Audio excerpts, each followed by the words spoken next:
소설 중에 동화 같은 소설이 하나가 있는데요. 미국의 작가 마크 트웨인이라는 사람이 지은 버지 왕자라는 동화책이 있습니다. 이것을 아마 읽으신 분들도 계실 테고요. 드라마나 영화로도 각색해서 많이 세계 각국에 만들어지기도 하였습니다. 줄거리는 대충 이렇죠. 왕자로 살아가는 에드워드라는 왕자와 또 거지처럼 살아가는 톰이라는 학생이 있었어요. 소년들이죠. 근데 희한하게도 한 어머니 뱃속에서 안 나오는데 외모가 너무나도 많이 닮은 거예요. 어느 날 왕세자인 에드워즈가 그 세상 구경을 하나 하다가 둘이 딱 마주치게 되고 서로 보면서 놀라는 거예요. 완전히 거울을 보는 것 같은 그런 느낌이 들어요. 호기심이 발동한 이 두 사람은 옷을 바꿔 입게 해요. 왕자의 아주 휘황찬란한 옷을 그 거지 같은 톰이 입고 남루한 그 옷을 왕자인 에드워즈가 입게 돼요. 그 순간에 궁궐 경비병이 딱 와서 보니까 그분들은 외모를 보고 판단하잖아요. 입은 옷을. 그래서 거지 신세인 톰이 왕자이지 않고 그를 데리고 끌고 모시고 궁궐로 들어가요. 진짜 왕자인 이 에드워즈가 놀라서 내가 왕자입니다. 뭘 하는 거야? 내가 왕자해도 듣지를 않아요. 아마도 작가는 여러 가지 여기서 교훈을 주고 있는 것이 있는데 그 중에 하나가 사람은 너무 외모로 판단하면은 이런 우를 범할 수 있다는 것을 얘기하고 싶었던 것 같아요. 진짜 그 사람의 신분보다 겉으로 보이는 것을 너무나도 우리 사람들은 거기에 치중한다는 것을 꼬집고 있는 내용이라는 것이죠. 그리고 지금도 이 세상은 겉으로 보이는 것으로 사람을 평가할 때가 참 많이 있지 않습니까?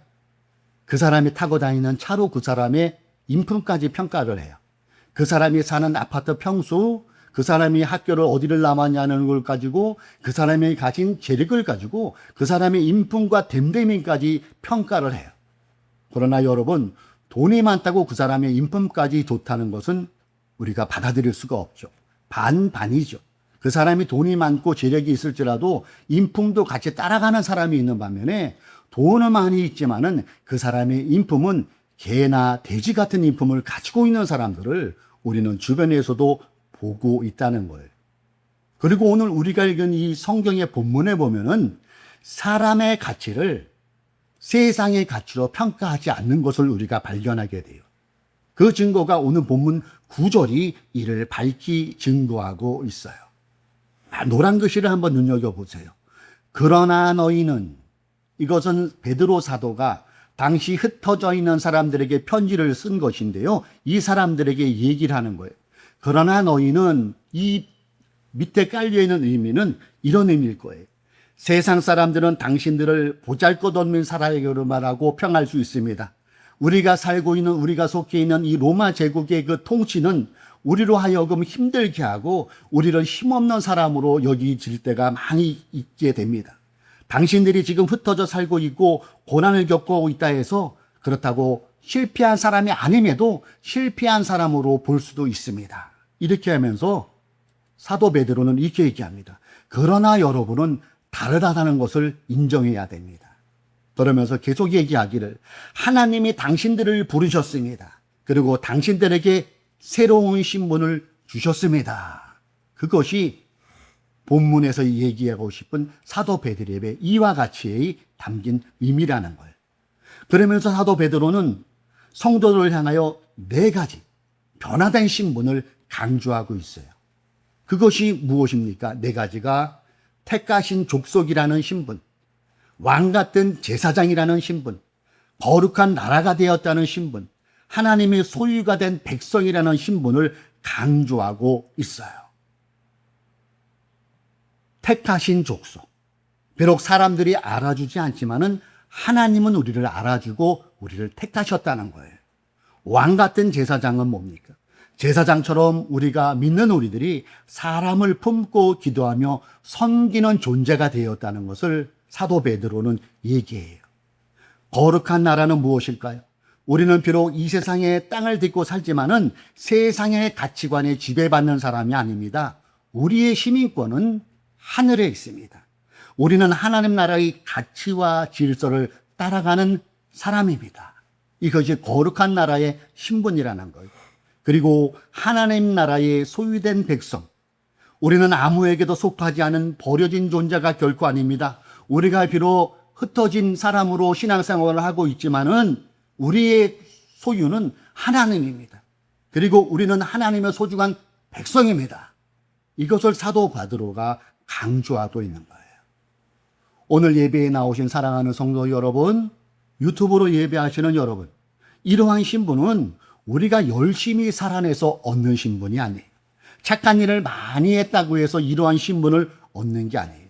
성경은 분명히 이르기를 우리가 예수를 믿을 때에 이러한 신분이 얻어질 수 있음을 밝히 증거하고 있어요. 그 대표적인 것이 요한복음 1장 12절에 말씀하시잖아요. 우리 함께 글씨가 보이는 분들은 함께 읽으면 좋을 것 같습니다. 함께 읽어볼까요? 시작. 영접하는 자, 곧 그 이름을 믿는 자들에게는 하나님의 자녀가 되는 권세를 주셨으니 그 이름, 예수를 믿는 자들에게 이러한 신분을 주었다는 것을 우리 예수님이 말씀하고 계시다는 거예요. 우리가 그 예수님을 믿을 때 죄인이 의인이 될 수 있는 것이고 사탄의 종이 하나님의 자녀가 될 수 있으며 어둠의 백성이 빛의 백성으로 변하는 이러한 신분 변화를 체험할 수 있다는 거예요. 이를 증거하는 구체적인 내용이 또 고린도전서 5장 17절에 이런 말씀이 나와요. 누구든지 그리스도 안에 있으면 새로운 피조물이라. 아멘. 누구든지 돈이 많든 적든 인물이 잘나든 못나든 그 사람의 지역이 어디든 그 사람의 태생이 어디든 나라가 어디든 상관없이 누구든지 그리스도 안에 있으면 예수를 믿으면 새로운 존재, 새로운 피조물이 된다는 것을 성경은 선언하고 있습니다. 그렇습니다. 저와 여러분은 예수를 믿음으로 새로운 존재가 되었습니다. 이 사실을 믿으시기 바랍니다. 거지 왕자에서는 옷만 바뀌었지만 우리가 복음 안에서는 우리의 실질적인 영적인 신분이 완전히 바뀌어졌다는 것이, 우리는 하나님의 자녀인 척하는 사람이 아니에요. 실제로 우리는 예수를 믿음으로 하나님의 자녀가 되었다는 것을 믿으십시오. 그러니까 저와 여러분은 하나님의 자녀답게 살아갈 수 있어야 된다는 것이지. 하나님의 자녀답게. 왜? 우리는 주님의 믿음으로 왕 같은 제사장도 되고요, 거룩한 백성도 되고 그의 선택된 족속이기 때문에, 그렇기 때문에 당연히 우리는 하나님의 자녀된 신분자답게 살아가야 된다는 거예요. 그렇다면은 누가 우리로 하여금 하나님의 자녀가 되도록 살 수 있도록 도와줄 수 있을까요? 그것이 우리가 늘 기도할 때 누는 성령 충만일 거예요. 성령님이 도와주실 때 이러한 하나님의 자녀답게 사는 그 삶을 살아갈 수 있다는 것이죠. 로마서 8장 14절에 이렇게 기억합니다. 무릇 하나님의 영으로 인도함을 받는 사람은 곧 하나님의 아들이라. 하나님의 영, 성령이겠지요. 거룩한 영의 인도함을 받을 때에 하나님의 아들이라 비로소 인정받는 삶을 살아간다는 것이죠. 하나님의 자녀는 자기 생각과 욕심만 따라가는 살아가는 사람이 아닙니다. 하나님의 사람은 성령님의 인도하심을 따라 살아가는 사람입니다. 성령님은 우리가 잘못된 길로 가려고 할 때 우리의 마음을 깨우쳐 주세요. 그리고 성령님은 하나님의 말씀을 순간순간 생각나게도 하시고 죄를 멀리하게 하시고 사랑하고 용서하고 섬길 수 있는 힘을 공급해 주세요. 그러므로 하나님의 자녀답게 사는 것은 우리의 의지만으로는 한계가 있어요. 성령 주만 받을 때, 그리고 성령님의 도심을 간구할 때 성령님께서 우리의 삶을 인도해 주시고 비로소 우리는 하나님의 자녀답게 한 걸음 한 걸음 이 세상을 살아갈 수 있어요. 그래서 일전에 제가 설교할 때도 여러분에게 이 기도문을 하나 외우라고 권면드린 거 기억나실 거예요. 그 기억나시나요? 성령님 인정합니다. 성령님 환영합니다. 성령님 모셔드립니다. 인격적으로 그분을 내 안에 늘 모셔드리는 거예요. 이 성령님은 파워가 아니죠. 물체가 아니에요. 성삼위 중에 삼위에 해당하는 거룩한 인격체입니다. 그분을 우리가 인정하고 환영하고 모셔드리는 기도를 할 때에 비로소 성령님께서 우리의 삶을 개입하여 주시고 우리의 삶을 인도하여 주신다는 거예요. 우리가 어려움이 생기면 쉽게 종의 마음으로 돌아가는 게 또한 인간의 마음이에요. 우리가 하나님의 자녀인 신분임에도 벌어지는 현상 때문에 자꾸 그것을 망각해야 돼요. 그러면서 드는 생각이 뭡니까? 하나님 나 버리신 거 아닐까? 내가 요번에 이런 죄를 지었으니까 더 이상 하나님은 나를 사랑하지 않으실 거야. 에휴, 내 주제에 무슨 복을 받아. 이 나이에 내가 내 삶이 요 모양 요 꼴이지. 그런 생각. 그러나 그것은 하나님이 주는 생각이 아닌 종의 생각이라는 거예요. 그러나 성령님은 우리에게 아들의 마음을 주세요. 우리가 성령 충만할 때 비록 어려운 환경 속이지만은 하나님은 나의 아버지시다. 내가 비록 넘어졌어도 나는 다시 하나님께 돌아갈 수 있어. 내 형편은 어려워도 하나님이 나를 붙들고 계셔. 나는 혼자가 아니야. 성령님께서 나와 함께 계신다. 이런 아들의 마음을 주는 게 성령님이 주시는 마음이라는 거예요. 여러분, 우리가 흔히 착각하는 것은 성령 충만을 단순히 뜨거움으로 생각해요. 막 방언으로 기도하고 신유가 나타나고. 이것도 성령의 역사 맞아요. 그러나 그 이면에 더 파고 들어가면 이 성령 충만이라는 것은 내 정체성이 뚜렷해지는 거예요. 그리고 하나님의 신분답게 살아가는 것. 이게 성령 충만이라는 거예요. 그리고 더 나아가 우리의 생각, 우리의 말을 다스려줘서 성령님에 의해 다스려지는 거예요. 그래서 성령님께서 나의 상처난 마음을 고치시고 두려움을 몰아내게 하시고 죄를 이기게 하시고 자꾸 인간의 성품이 아닌 예수님의 성품을 닮아가는 것, 이게 성령 충만인 줄로 믿습니다. 그래서 우리가 성령님과 동행하면은 바뀌는 게 4가지가 있어요. 그것이 생각, 믿음, 꿈, 언어가 바뀌어져요. 이것이 흔히 얘기하는 조용기 목사님이 말씀하신 4차원의 영성의 말이죠. 생각, 믿음, 꿈, 말. 저의 스승이기도 하셨던 조용기 목사님은 1958년, 지금은 다 실패했던, 지금은 거의가 그런 동네가 아니지만 1958년도 그 대저동 산동네는 실패한 사람들만 있었어요. 알코올 중독자, 범죄에서 도망가서 숨어 사는 사람, 또 매일 술에 쩔어서 부인을 푸드러 패는 사람, 그런 사람들에게 그분이 최자실 목사님과 함께 대저동 깨밭에 24인용 군용 천막을 주고 교회를 세웠어요. 요즘처럼 장마철이면은 피가세, 그 천막이 불량품을 사가지고 피가세는 깨구리가 더 많은 성도들보다 5명으로 예배를 드렸잖아요. 그분이 성격자 끼고 최자실 목사님과 함께 전도 나가면은 별의별 사람이 다 만나요. 어느 날 집에 가서 문을 두드리니까 술에 잔뜩 썰은 사람이 귀찮은 듯 쳐다보더래. 그래서 그분이 전도했대요.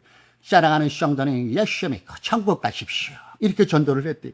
그랬더니 그분이 딱 쳐다보면서 어이없는 표정으로, 우스운 표정으로 조용기 전도사를 위아래로 훑어보면서 이렇게 얘기하더라는 거예요. 여보시오, 천국, 지옥, 여기가 지금 지옥인데 더 이상 지옥이 어디 있어? 천국 있으면 가져와봐. 그 얘기에 조용기 전사가 충격을 받았어. 그리고 그 천막교회를 들어와서 기도하던 중에 하나님께서 말씀으로 준 게 요한 3서 2절. 사랑하는 자여, 내 영혼이 잘난 같이 내가 범사가 잘되고 강건해지기를 간구하는. 여기서 3중 축복이 만들어져요. 그리고 5중 복음이 만들어져요. 중생의 복음은 신유의 복음, 진리의 복음은, 축복의 복음은, 성령 충만의 복음. 이 5가지 5중 복음이 만들어지고 그분은 50년 평생 동안 이것을 외쳤어요. 그리고 더 넓혀진 게 성령 충만의 이 모습이 만들어진 거예요. 생각, 믿음, 꿈, 말. 이거를 그가 마지막까지 외치다가 천국으로 가셨지요. 그렇다면은 우리의 생각이 어떻게 달라져야 됩니까? 우리의 생각을 형편에 맞추지 않고 하나님의 말씀에 맞추는 거예요. 우리는 늘 보이는 현상으로 인해서 우리가 다인 줄 알아요. 그렇지 않다는 것이죠. 성령 충만하면은 일단 하나님이 나와 함께 하신다는 그 생각이 강하게 들어오고 강한 정체성이 생겨요. 그리고 더욱더 믿음으로 나가요. 이 믿음은 어떻게 나갑니까? 하나님 아버지께서, 성령님께서 나와 함께 하심으로 나는 다시 일어설 수 있다. 내 인생 실패가 아니다. 내가 병들었지만 하나님은 나를 고치신다. 내 생활이 어려울 때도 하나님은 나를 공급하신다. 내 마음이 무너질 때도 위로하신 분이 성령님이시다. 이러한 믿음이 자꾸 생겨요. 여러분, 우리의 구원은 영혼 구원만이 아니에요. 우리 순복음이 얘기하는 구원은 전인 구원이에요. 우리의 삶도 변할 수 있다는 거예요. 가난한 자가 가난함을 탈피할 수 있고, 병든 자가 병듦을 고칠 수가 있고, 내 삶의 무거움이 스트레스를 해결할 수 있다는 것, 이것이 전인 구원이에요. 순복음의 구원이 바로 여기에 있어요. 그리고 꿈을 꿀 수 있어요. 꿈을 꾼다는 거예요. 그래서 내 형편이 어렵고 시력 같을지라도 성령님께서 내 마음에 거룩한 꿈을 주세요. 그리고 그 꿈은 젊은이뿐이 아니에요. 나이에 상관없이 꿈을 꾸게 하세요. 그래서 하나님께서 나를 회복시키실 것이다. 내 가정이 믿음 안에 바로 설 것이다. 우리 교회가 비록 이 형편은 어렵지만은 지하에서 지상으로 나갈 것이다. 이럴 때 나만 하셔야지. 지하에서 지상으로 나갈 것이다. 이런 손에 잡히는 것 없고 귀에 들리는 것, 눈에 보이는 것 없지만은 이 꿈을 꾸게 하세요. 그리고 나의 남은 생애가 하나님 안에서 쓰임 받을 것이다. 이런 거룩한 꿈을 꾸게 하시는 거예요. 그리고 언어가 달라집니다. 저와 여러분인 우린 보이는 현상에 대해서 에이 안 돼, 못해, 힘들어 죽겠어, 어려워 죽겠어, 아파 죽겠어, 괴로워 죽겠어. 이 죽겠어의 단어가 살겠어로 바뀌는 거예요. 아파서 살겠어, 힘들어 살겠어, 돈 없어 살겠어, 이렇게 바뀌는 거예요. 그러면서 우리의 말이 나는 하나님의 자녀입니다. 하나님께서 나와 함께 하십니다. 성령님께서 나를 도와주십니다. 나는 어둠에 속한 사람이 아니라 빛에 속한 사람입니다. 이 고백이 자꾸 나온다는 거예요. 오늘 예배에 나온 사랑하는 성도 여러분, 여러분의 형편이 어렵습니까? 불평거리입니까? 그럴수록에 감사할 수 있는 사람이 성령 충만한 사람이고, 이게 언어가 바뀌는 거예요. 안 됐으면은 안 될 것을 잘 될 것을 믿고 감사하고, 더 잘 된 것은 감사 자체로 감사하고, 이것이 주윤규 목사님이 늘 말씀하셨던 4차원의 영성소유, 그것을 제가 함축하여 여러분에게 말씀드리고 있는 거예요. 그래요? 그렇기 때문에 우리의 신분은 이미 영적으로 하나님의 자녀가 되었어요. 그래서 우리의 신분이 바뀌면 생각이 바뀌어야 돼요. 우리의 신분이 바뀌었으니까 믿음이 더욱더 형성돼야 되고요. 우리의 영적인 신분이 바뀌었기 때문에 꿈을 꿀 수가 있고, 주님이 원하시는 언어를 사용할 수 있습니다. 마침내 우리의 삶이 점점 주님을 닮은 삶을 살아갈 수 있다는 것을 믿으시기 바랍니다. 그러면서 오늘 본문은 하나님께서 우리를 자녀 삼으신 목적을 분명히 서술하고 있어요. 이는 너희를, 그리고 그 이유를 맨 밑에 나오죠. 노란 글씨 같이 한번 읽어볼까요? 시작. 그의 아름다운 덕을 선포하게 하려 하심이라. 그의 아름다운, 예수 그리스도의 행하신 것을 우리의 삶을 통하여, 우리가 비록 어려울지라도 저 사람 예수 믿어도 저 정도면 안 될 것 할지라도 보면은 한결같아. 우리의 삶이 망한 것 같지만 그 망한 삶 속에서 삶을 대하는 태도가 정갈해, 깔끔. 이런 것을 보고 사람들은 하나님을 생각하고 예수님을 생각하는 거예요. 여러분 착각하지 마세요. 우리가 뭘 이렇게 해가지고 잘 풀리고 또 돈도 많이 벌고 좋은 집 살고 이것만 하나님의 영광이 아니라도요, 진짜 하나님의 영광은, 저는 그렇게 생각해요.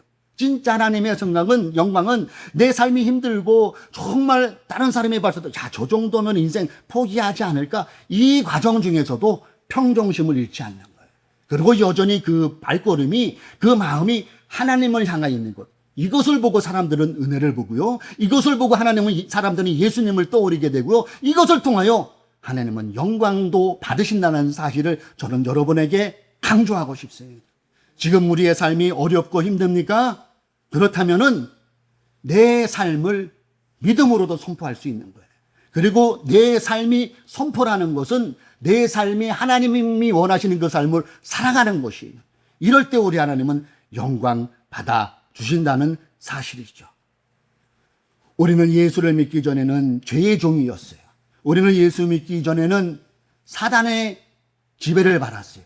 그러나 이제 영접하는 자, 곧 그 이름을 믿는 자들에게는 하나님의 자녀가 되는 권세를 주셨듯이 저와 여러분은 주님의 자녀가 된 것을 믿으십시오. 그리고 자녀된 자답게, 그 신분자답게 살아가는 거예요. 그래서 택하신 족속답게, 왕같은 제사장답게, 거룩한 나라 사람답게, 소유된 백성답게 살아가는 저와 여러분 되시기를 주님의 이름으로 축원드립니다.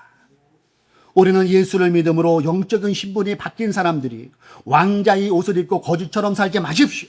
우리는 하나님의 자녀가 되었습니다. 그러므로 오늘도 우리는 하나님의 자녀답게 살아가야 될 의무와 권리가 있다는 거예요. 그때 우리 삶을 통해 세상은 하나님의 아름다운 덕을 보게 될 것입니다. 그리고 이제 과거의 낡은 정체성을 벗어버리세요. 언제까지 사탄의 종로를 했던 그 생활 속에 우리가 살아야겠습니다. 그렇지 않아요. 우리는 변화된 신분입니다. 그러므로 성령 충만함을 삶으로 하나님이 원하시는 예수 믿는 자다운 그런 삶을 살아갈 수 있는 저와 여러분이 되어야 될 것입니다. 어려움 속에서도 하나님을 신뢰하고 성령님의 도우심을 구하고 사랑과 섬김으로 하나님의 아름다운 덕을 나타내는 우리 하늘도 푸는 교회 모든 성도님 되시기를 주님의 이름으로 축원드립니다. 하나님의 자녀라는 거룩한 그 자부심을 가지셔요. 그리고 성령 충만하여서 우리의 생각, 우리의 믿음, 우리의 언어, 우리의 꿈이 자꾸 주님이 원하시는 쪽으로 변하여져서 내 삶에서 하나님의 살아계심을 증거하며 하나님께 영광 돌리는 그런 복된 하루하루를 살아가시는 저와 여러분 되시기를 주님의 이름으로 축원드립니다.